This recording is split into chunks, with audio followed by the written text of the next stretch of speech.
का ये तरकारी है ऑमलेट का भुजिया का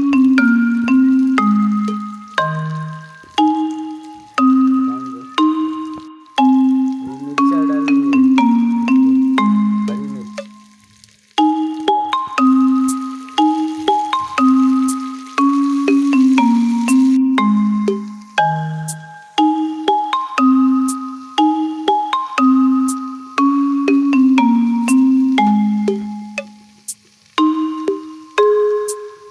दोस्तों प्याज लाल हो गया है आलू भी पक गया है अब हम डालेंगे अंडा का भुजिया ऑमलेट का बनाया हुआ है नया तरीका का तरकारी है।